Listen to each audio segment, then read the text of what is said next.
코로나19 KBS 통합 뉴스룸 시작합니다. 현재 상황 정리해드리겠습니다. 확진자는 9,200여 명입니다. 역시 해외 유입 사례가 늘고 있는데요. 신규 확진자 104명 가운데 해외 유입 사례는 총 39명으로 유럽과 미국 입국자가 대부분이었습니다. 해외 상황은 갈수록 심각해지고 있습니다. 이처럼 확산세가 지속이 되면 언제쯤 치료제가 개발될지 관심이 높아지고 있는데요. 정부가 기존 약물 중에서 이 효능 있는 약물을 찾는 이른바 약물 재창출 연구에 주력하고 있습니다. 한 달 만에 코로나19 치료에 효과적인 후보 물질 윤곽이 잡혔다고 합니다. 그 연구 현장 공민경 기자가 다녀왔습니다. 치료제 발굴에 나선 한국 파스테르 연구소. 코로나19 바이러스를 다룰 수 있는 특수 실험실에서 연구가 한창입니다. 연구 방법은 이렇습니다. 먼저 동물 세포를 실험 그릇에 나눠 담고 기존의 약물 후보 3,000여 개를 함께 넣습니다. 그리고 동물 세포를 코로나19에 감염시킵니다. 오고팔은 각각의 약물에 항바이러스 능력이 있는지 빠르게 실험을 진행하고 현미경 이미지로 결과를 봅니다. 이게 훨씬 감염이 많이 됐죠. 이런 식으로 이미지를 가지고 형광색이 사라질수록 약물이 바이러스를 억제해 효능이 확인됐다는 의미입니다. 약물이 효과가 있다면 이 세포들이 이제 코로나 바이러스에 감염이 되지 않고 그러니까 증식률이 줄어들면서 좀 자라게 될 거고요. 한국화학연구원도 같은 방식으로 머리를 맞댔습니다. 연구 착수 한 달 만에 유력한 후보들이 추려졌습니다. 천식 치료제 성분인 시클레소니드는 양 기관이 후보로 꼽았고 구충제 니클로사미드는 낮은 농도에서도 바이러스를 억제했습니다. 미국 보건당국도 주목하는 에볼라 치료제 렘데시비르 약효는 가장 우수한 것으로 꼽혔습니다.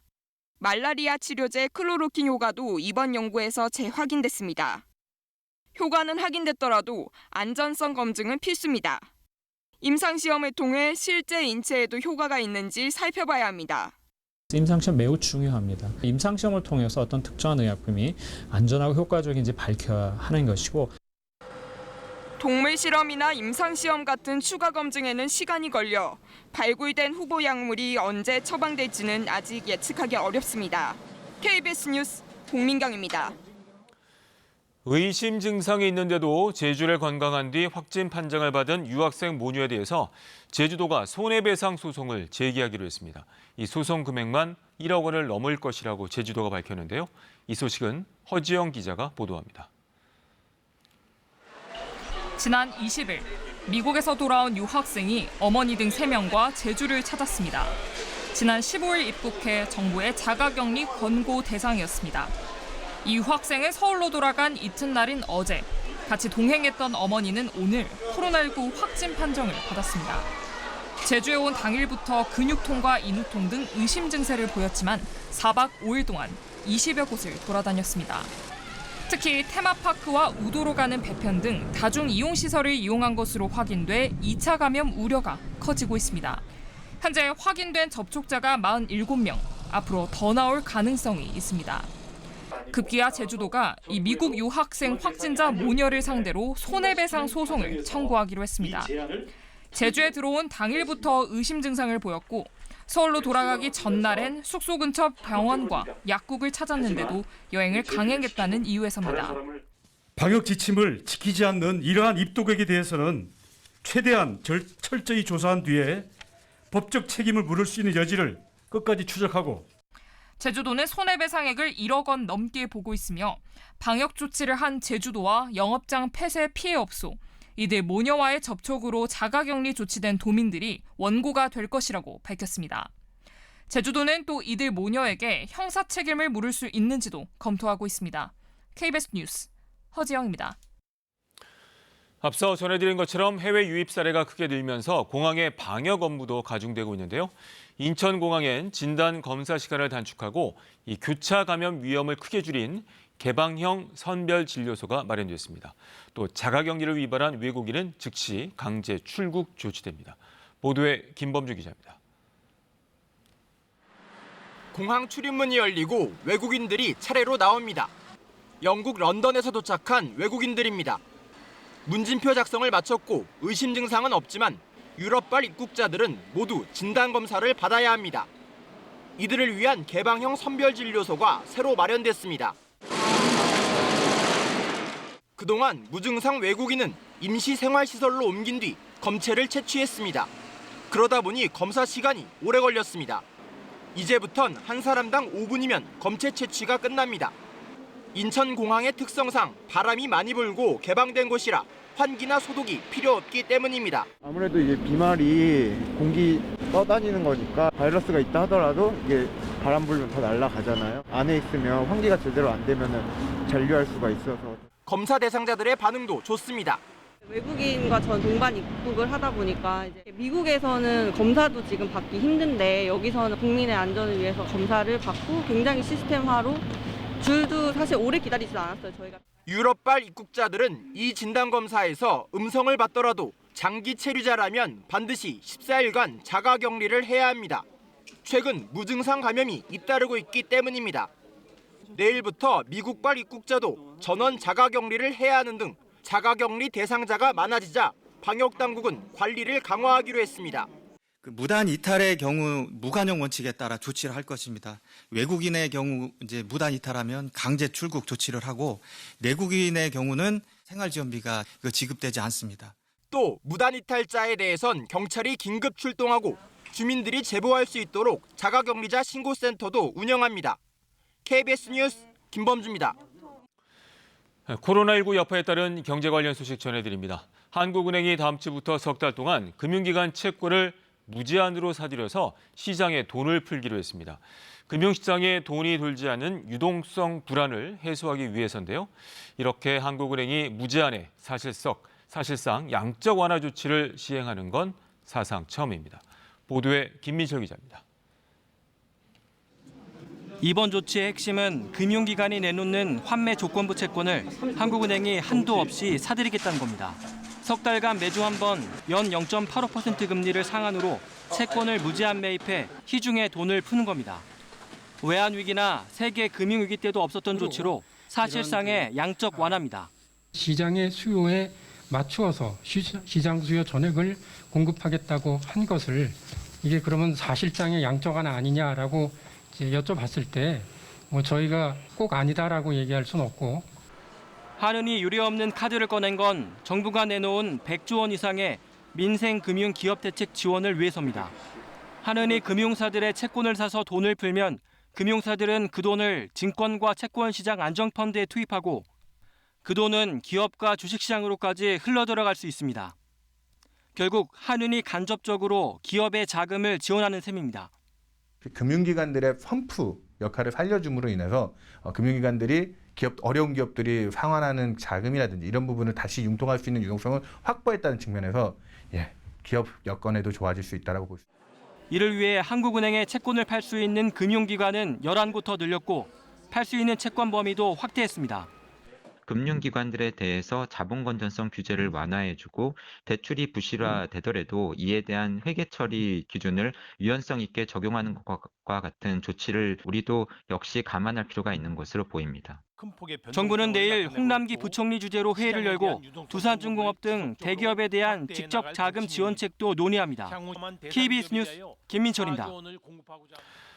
미국도 대책을 내놨습니다. 미 행정부와 의회가 2,700조 원 규모의 경기 부양책 협상을 타결했습니다. 미국 1년 예산의 절반에 해당하는 역대 최대 규모 부양책인데요. 어디에 사용되는지 조현진 기자가 설명해 드립니다. 트럼프 미 행정부와 의회가 합의한 경기 부양안의 핵심은 재난수당입니다. 연간 소득 7만 5천 달러 이하의 개인에게 1인당 1,200달러, 부부에게는 2,400달러를 수표로 지급합니다. 자녀 1인당 500달러가 추가됩니다. 수입이 많을수록 수당이 줄어드는데 독신자 기준으로 연소득 9만 9천 달러까지가 수혜 대상입니다. 일자리를 잃은 근로자에게는 4개월치 실업수당이 지급됩니다. 항공산업 등 직접 타격을 받은 대기업 대출에 5,040억 달러, 직원 500명 이하의 중소기업에 무이자 대출 등 긴급 구제자금으로 3,770억 달러를 배정했습니다. 단 직원을 해고하지 않은 기업이어야 지원을 받을 수 있습니다. 또 사업자 세금 감면, 병원과 의료시설 지원, 주정부와 지방정부 지원에도 대규모 자금을 투입합니다. 총 규모는 2조 2천억 달러, 우리 돈 2,700조 원이 넘습니다. 2008년 금융위기 때 두 차례 시행했던 부양책 액수를 합친 것보다 많은 역대 최대 규모의 부양책입니다.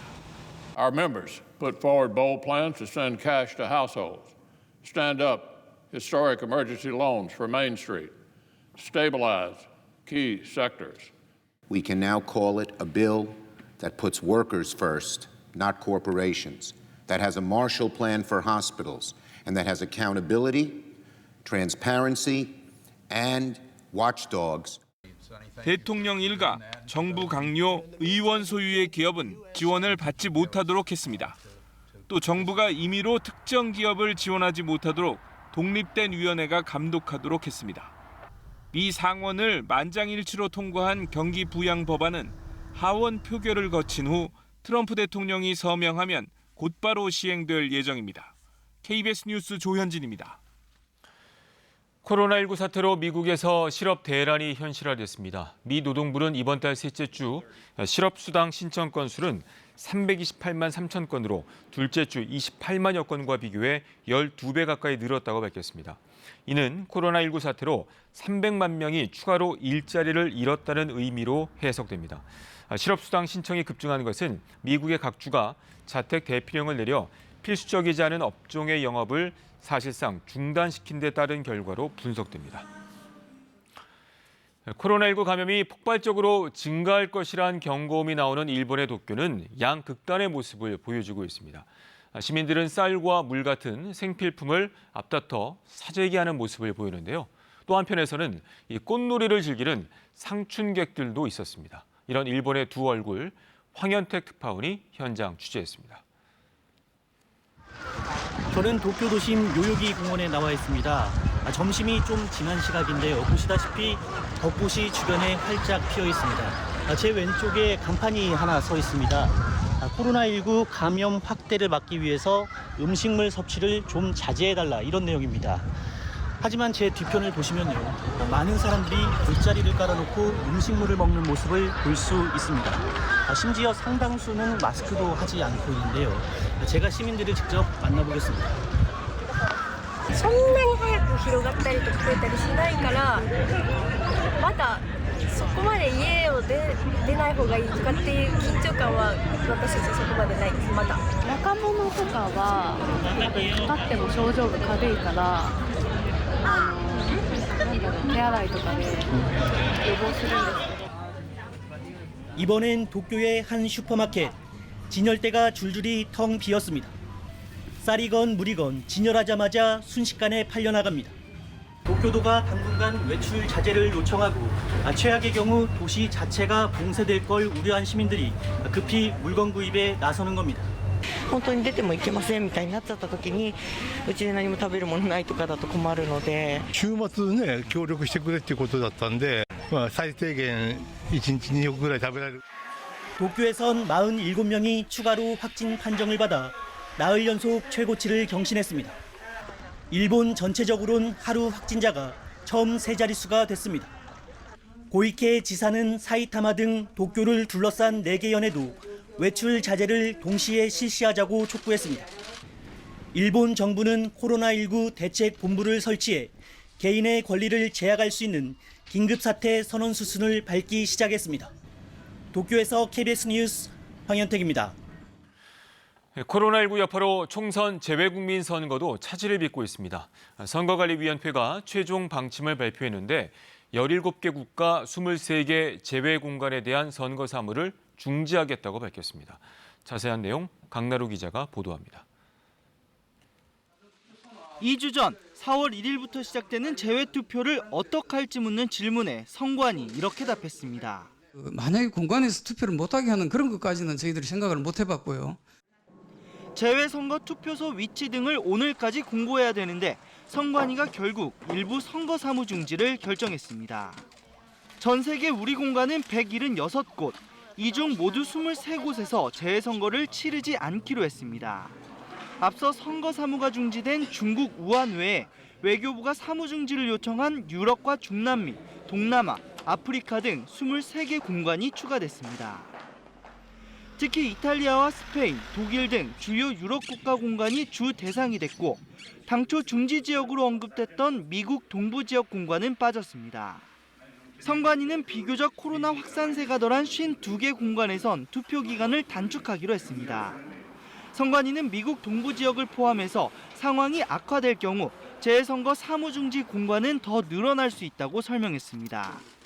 선관위는 불가피한 조치였다고 설명했지만 투표일을 닷새 앞두고 나온 중지 조치로 재국민의 참정권 침해 논란도 이어질 것으로 보입니다. KBS 뉴스 강나루입니다. 다음 소식입니다. 텔레그램에서 이른바 박사방을 만들어 아동 청소년 성착취 영상 등을 유포한 혐의를 받는 조주빈이 검찰에 소환됐습니다. 이 사건이 검찰에 넘어온 뒤 첫 조사인데요. 검찰은 가담자들을 공범으로 처벌하기 위해 이 박사방 운영 실태 파악에 주력하고 있습니다. 보도에 방주령 기자입니다. 미성년자 성착취물을 제작하고 텔레그램에 유포한 혐의 등을 받는 박사방 운영자 조주빈. 경찰로부터 조 씨 사건을 넘겨받은 지 하루 만에 검찰이 조 씨에 대한 소환 조사에 나섰습니다. 오전 10시쯤 검찰에 나온 조 씨는 변호인 도움 없이 홀로 10시간가량 조사를 받았습니다. 검찰은 조 씨를 상대로 성장 배경과 범행 전 생활 등을 묻고 송치된 혐의 내용 전반에 대해 인정하는지 여부를 중심으로 조사를 진행했다고 밝혔습니다. 검찰은 특히 조 씨가 묵비권 행사 없이 진술을 했고 피의자 신문 조서 열람까지 별다른 특이사항 없이 조사를 마쳤다고 밝혔습니다. 변호인을 새로 선임할지 여부에 대해서는 결정된 것이 없고 조 씨도 특별한 의사표시를 하지 않았다고 전했습니다. 검찰은 내일도 조 씨를 소환해 조사를 이어갈 방침입니다. 조 씨와 공범들 사이의 관계와 역할 분담을 규명하는 데 수사력이 집중될 전망입니다. 박사방 가담자들을 공범으로 처벌하고 나아가 조직범죄 혐의 적용 여부를 판단하기 위해선 우선 박사방의 운영 실태를 정확히 파악해야 하기 때문입니다. 이와 함께 손석희 JTBC 사장과 윤장현 전 광주광역시장 등 유명 인사들에 대한 사기 혐의도 추가 조사가 필요한 부분입니다. 검찰은 조주빈 사건에 사회적 관심이 높은 점 등을 고려해 수사 관련 상황을 예외적으로 기소 이전에 일부라도 공개하기로 했습니다. 한편 서울경찰청은 태평양 원정대로 불리는 텔레그램 대화방에서 성착취 동영상을 유포한 혐의로 16살 이모군을 구속해 지난달 검찰에 넘긴 것으로 확인됐습니다. 이 군은 조주빈이 운영한 박사방 회원 출신으로 오는 30일 서울중앙지법에서 첫 재판을 받을 예정입니다. KBS 뉴스 방준원입니다. 남해안과 제주를 중심으로 많은 양의 비가 내리고 있는 가운데 전국 곳곳으로 확대된 비는 먼저 오전에 수도권을 시작으로 오후 늦게 대부분 그치겠습니다. 동풍의 영향을 받는 강원 영동 지역은 좀 더 강수가 이어질 것으로 예상되는데요. 예상되는 비양은 제주 산간 지역에 최고 150mm 이상이 되겠고 남해안과 지리산 부근에 최고 100mm 이상의 많은 양의 비가 더 내릴 것으로 예상됩니다. 중부와 경북 지역은 10에서 30mm 정도의 적은 양의 비가 내리겠고요. 기온이 낮은 강원 산간 지역은 눈이 조금 내려 쌓이는 곳도 있겠습니다. 아침 기온 보겠습니다. 서울 11도, 전주 12도, 대구 13도, 부산 15도로 출발하겠습니다.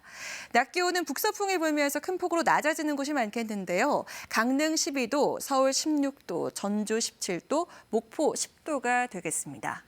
바다의 물결은 모든 해상에서 거세게 일겠고 해상에 바람이 강하게 부는 곳이 많겠습니다. 찬 공기의 영향으로 주말 내내 쌀쌀한 날씨가 이어지는 곳이 많겠고 중부 내륙 지역 아침 기온이 영하로 떨어지는 곳도 있겠습니다. 날씨였습니다.